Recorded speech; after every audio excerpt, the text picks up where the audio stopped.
गुरुदेव के आशीर्वाद से प्राचीन मंत्रों की इस श्रृंखला में एक बार फिर आप सभी का स्वागत है। बड़ा ही पावन दिन है, बड़ा ही निर्मल दिन है। आज सावन का प्रदोष है, सावन का आखिरी प्रदोष। सावन महीना भगवान भोलेनाथ को अति प्रिय है। ऊपर से प्रदोष सारे दुखों का अंत करता है। कौन करता है? प्रदोष का व्रत। प्रदोष के दिन अगर हम कुछ उपाय करते हैं तो उससे भी हमारे जीवन के कष्ट दूर होते हैं। शास्त्रों में प्रदोष की महिमा बहुत अधिक बताई गई है। कहा यह गया है कि कलयुग में सभी तरह के पाप दोषों से मुक्ति दिलाने वाला व्रत जो है वो है प्रदोष। तो यदि आप प्रदोष व्रत शुरू करना चाहते हैं तो अति उत्तम समय है। लेकिन हम आज आपको इस वीडियो के अंदर कुछ ऐसी बातें बताने वाले हैं जो आपको शिवलिंग पर चढ़ानी है। ये अनाज अगर आप शिवलिंग पर चढ़ाते हैं तो आपके दुखों का अंत होता है। मन की इच्छाएं, मनोकामनाएं जो बरसों पुरानी है वो भी पूरी हो जाती है। तो इसलिए इस वीडियो को अंत तक जरूर देखिएगा ताकि आपके कष्ट दूर हों और आपकी मनोकामना भी परिपूर्ण हो। शिव पुराण की ये बातें जिसमें बताया गया है कि मनुष्य के कल्याण के लिए कौन सी ऐसी चीजें हैं जो शिवलिंग पर चढ़ानी चाहिए। यदि आपकी कामना कोई बहुत दिनों से अधूरी है तो कौन सी चीज आप शिवलिंग पर अर्पित करते हैं तो पूरे वर्ष भर में ही वो आपकी मनोकामना परिपूर्ण हो जाती है और उसका चमत्कार कई वर्षों तक आपके जीवन में रहता है। शिवलिंग पर कुछ विशेष चीजें तो आप हमेशा ही चढ़ाते हैं। जल चढ़ाते हैं, अक्षत चढ़ाते हैं, धूप करते हैं, दीप करते हैं, फूल वगैरह सब चीजें चढ़ाते हैं। लेकिन भगवान महादेव की पूजा करते समय ये सारी चीजें पूजा करने के बाद अगर आप इनमें से जो हम आपको बताने वाले हैं इनमें से एक चीज भी अगर आप चढ़ा देते हैं शिवलिंग पर, ध्यान रखें अभी क्या चल रहा है? सावन का पवित्र महीना और आज क्या है? प्रदोष व्रत। तो आज प्रदोष व्रत में प्रदोष काल में, प्रदोष का जो काल है, जो समय है, उसमें अगर ये उपाय करते हैं तो अति पुण्य की प्राप्ति आपको होती है।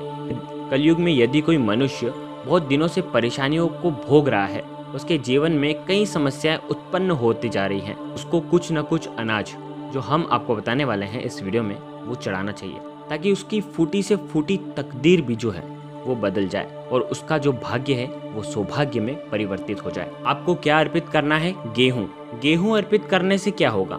यदि आपकी संतान आपका कहना नहीं मानती है, यदि आप संतान सुख से वंचित हैं तो आपको संतान के लिए महादेव की पूजा करनी चाहिए, आराधना करनी चाहिए। प्रदोष कोई साधारण दिन नहीं होता है जिसमें आप कोई भी उपाय करते हैं वो चला जाए। कहा जाता है कि शिवलिंग में साक्षात महादेव आज के दिन वास करते हैं। सावन का पवित्र महीना चल रहा है और आज सावन का दूसरा प्रदोष है। आज के दिन आखिरी मौका है। हम भोलेनाथ की कृपा प्राप्त करना चाहते हैं, उनका आशीर्वाद प्राप्त करना चाहते हैं, उनके आशीर्वाद से जीवन को सुखमय बनाना चाहते हैं तो आज का दिन सर्वोत्तम है। इसलिए गेहूं अर्पित करने के बाद आप महादेव जी से प्रार्थना करें। जो भी मनोकामना है वो आपको बोलना है क्योंकि प्रार्थना में बहुत ज़्यादा शक्ति होती है और प्रार्थना हमें भोलेनाथ तक पहुंचानी है। तो आज के दिन विशेषकर ये उपाय आपको करना है। प्रदोष काल में ये उपाय करना है। प्रदोष काल क्या होता है? सूर्यास्त से 45 मिनट पूर्व शुरू हो जाता है और सूर्यास्त के 45 मिनट बाद तक रहता है। इसका मतलब पूरे 1.5 घंटे तक प्रदोष का समय होता है। 1.5 घंटे के अंदर सावन के पवित्र महीने में प्रदोष के उत्कृष्ट दिन पर महादेव की उत्कृष्ट साधना से हमें हमारी मनोकामना को महादेव जी के समक्ष रखना है। कुछ दाने ही आपको चढ़ाना है, भले 11 दाने आप चढ़ाएं लेकिन शुद्ध भाव से चढ़ाना है आपको और आपकी जो भी मनोकामना है वो आपको बोलना है। शिवलिंग के अंदर साक्षात शिव जी का वास होता है और प्रदोष काल में शिव जी शिवलिंग पर वास करते हैं। तो ध्यान रखिएगा आपकी मनोकामना जल्द ही परिपूर्ण होने वाली है। दूसरी चीज़ है जो आपको चढ़ानी है वो मूंग है। प्रदोष में मूंग चढ़ाना बहुत उत्तम बताया गया है। सावन का पवित्र महीना, इच्छाओं को पूर्ण करने के लिए आपको मूंग चढ़ाना चाहिए। सावन के पवित्र महीने में प्रदोष के शुभ दिन पर प्रदोष काल के समय अपनी इच्छाओं को, जो भी आपकी मन की इच्छाएं जो बहुत दिनों से, बहुत महीनों से, बहुत सालों से जो आपके हृदय में वास कर रही है वो परिपूर्ण हो ही नहीं रही है तो आज के दिन आपको मूंग लेना है और शिवलिंग पर आपको प्रदोष काल में अर्पित करना है। मूंग चढ़ाने के बाद आपको आपकी मनोकामना बोलनी है। ध्यान रखें 3 दाने चढ़ाएं या 11 दाने चढ़ाएं, आपको बहुत ही मन से चढ़ाना है। जो भी आपकी मन की इच्छाएं वो आपको बोलनी है। ध्यान रखें कम से कम आप 5 प्रदोष आपको भगवान शिव पर, शिवलिंग पर प्रदोष काल में आपको ये मूंग चढ़ाना है। आज के दिन से आप ये शुरू कर सकते हैं। आपकी मन की इच्छा बहुत जल्द परिपूर्ण हो जाएगी। चने की दाल, चने की दाल आपको शिवलिंग पर अर्पित करना है। विवाह से संबंधित जो भी समस्याएं हैं वो सब दूर हो जाएगी। पति पत्नी के बीच मनमुटाव है, कलह है, पति बात नहीं सुनते हैं, पत्नी बात नहीं सुनती है, दोनों में लड़ाई झगड़े चलते रहते हैं, तो दाम्पत्य जीवन में किस तरह खुशी आएगी? आपको चने की दाल शिवलिंग पर अर्पित करनी चाहिए। अर्पित करते हैं, प्रार्थना करते हैं तो आपकी मनोकामना भगवान महादेव अतिशीघ्र परिपूर्ण कर देते हैं। आज का पवित्र दिन है और आज चने की दाल आपको महादेव के ऊपर अर्पित करनी ही है, शिवलिंग पर आपको अर्पित करनी है। जो अर्पित करना है जीवन की समस्याएं दूर करना है। समस्या कोई भी हो सकती है। यदि आपकी जो भी समस्या है, झगड़े हैं, कलह है, जीवन में कुछ भी दिक्कतें हैं, समस्या मतलब कोई आपके जीवन में मुसीबत है और यह मुसीबत आपको ऐसा लग रहा है आ सकती है कुछ, और यदि आप किसी मुसीबत से जूझ रहे हैं तो आज के दिन आपको थोड़े से जौ लेकर के भगवान महादेव के ऊपर आपको अर्पित करना है और उसके बाद आपको प्रार्थना करनी है और अपनी समस्या समाप्त करने की प्रार्थना करनी है। जौ का ये जो उपाय है ये कोई साधारण उपाय नहीं है। महापुराण में बताया गया है कि कलयुग में मनुष्य कष्ट से अगर पीड़ित होता है तो उसे इस प्रकार के अनाज चढ़ाकर अपनी समस्याओं को दूर वो कर सकता है।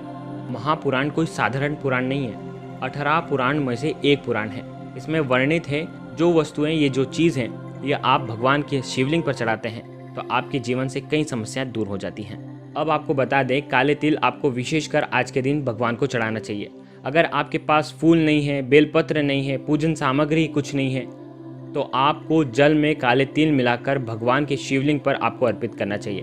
काले तिल भगवान शिव पर अर्पित करने से उसका अलग ही कुछ महत्व है। यदि आपके पास ये जो सारे अनाज हैं जो हमने आपको पहले बताएं वो अगर नहीं है तो आप काले तिल भी चढ़ा सकते हैं। सारे अनाज में कुछ भी यदि आपके पास नहीं है तो आप परेशान न हो, काले तिल आपको ज़रूर चढ़ाना है।